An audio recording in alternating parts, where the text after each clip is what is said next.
مدینے کی گلی میں پھر دوبارہ چلتے ہیں. حضرت عمر رضی اللہ تعالیٰ عنہ کا دربار لگا ہے. ایک شخص کو پکڑ کر لوگ لے آتے ہیں کہ اس شخص نے ہمارے باپ کو قتل کر دیا. حضرت عمر رضی اللہ تعالیٰ عنہ نے پوچھا کیا ماجرا ہے بھائی؟ اس نے کہا جی واقعی میں ان کے باپ کا قاتل ہوں، لیکن میں نے قصداً قتل نہیں کیا. ہوا یہ کہ میں ایک مسافر ہوں، جا رہا تھا، راستے کے اندر سبز چراگاہ تھی، میرا اونٹ بھوکا تھا، اس چراگاہ میں داخل ہو گیا. اس کے بوڑھے باپ نے پتھر اٹھایا اور میرے اونٹ کو مارا، اس کی آنکھ نکل گئی.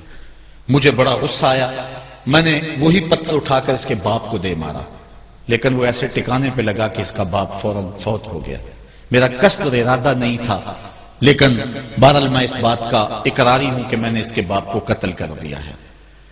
آپ جو حکم سنائیں میں اس کو قبول کروں گا، لیکن میں ایک مہلت مانگتا ہوں کہ میرے دوست، میرے بھائی کی کوئی رقم میرے ذمے ہے، میرے پاس اس نے امانت رکھی ہوئی ہے اور وہ مجھے پتا ہے کہ میں نے کہاں چھپا کے رکھی ہوئی. اگر آپ فیصلہ کر دیتے اور میری گردن کاٹ دی جاتی ہے تو وہ امانت جو میں نے رکھی ہوئی ہے سنبھال کر کے میرے علاوہ کوئی جانتا بھی نہیں ہے تو وہ اس تک کون پہنچائے گا.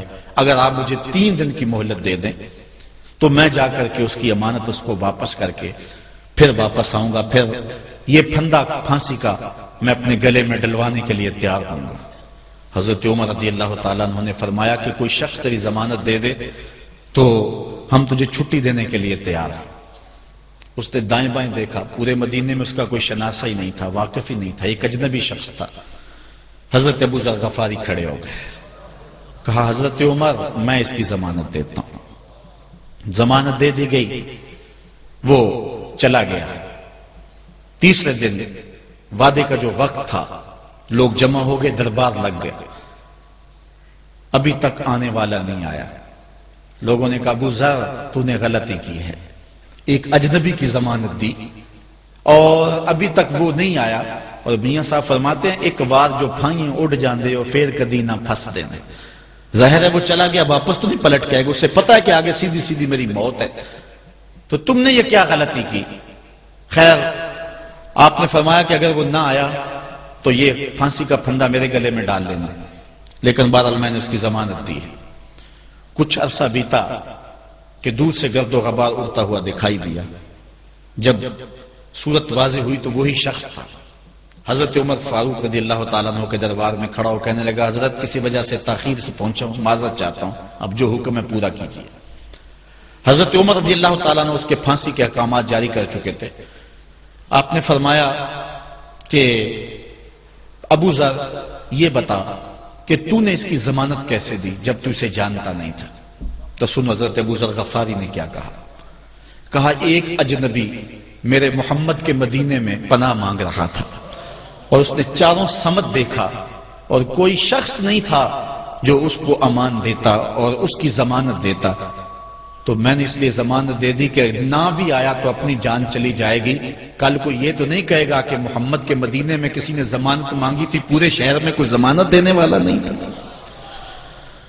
اس کو کہا کہ انہوں نے تو ضمانت دے دی، میاں اب تو بتا کہ تو چلا گیا تھا، تجھے جانتا کوئی نہیں تھا، نہ پلٹ کے آتا تو تجھے کوئی پوچھنے والا نہیں تھا، تو تو نے یہ دوبارہ موت کے منہ میں کیوں اپنا سر رکھا ہے. تو اس نے کہا کہ میں نے کہا کہ ایک اجنبی کی ضمانت ایسے شخص نے دی ہے جو مجھے جانتا بھی نہیں ہے، اور اگر میں نہ گیا تو لوگ قیامت تک اجنبیوں پر بھروسہ نہیں کریں گے کہ اجنبی یوں سلوک کیا کرتے ہیں. تو حضرت عمر رضی اللہ تعالیٰ عنہ اس کے پھانسی کے احکام جاری کیے. تو جن کے باپ کو قتل کیا تھا وہ بیٹے کھڑے ہو گئے، کہنے لگے تاریخ کی کالک ہم اپنے منہ پہ ملیں گے، ہم بھی اپنے باپ کے قاتل کو معاف کر دیتے ہیں. یہ ہماری تاریخ ہے، یہ ہماری کہانی ہے. لیکن آج ہم کس جگہ پہ کھڑے ہیں اور کیا ہماری صورتحال ہے؟ نہ ہمارا کردار رہا اور نہ ہمارا کوئی تشخص رہا. آج ہم نے اپنا تشخص بھی مٹا کے رکھ دیا، اپنے طرز زندگی بھی بدل دی. نہ ہماری باطن کی وہ روشنی رہی، نہ ظاہری وہ صورت رہی کہ ہم پہچانے جائیں کہ حضور کے غلام ہیں، بلکہ آج بھانت بھانت کی بولیاں بول رہے ہیں. اقبال نے کیا کہا تھا؟ اپنی ملت پر قیاس اقوام مغرب سے نہ کر، خاص ہے ترکیب میں تجھے قوم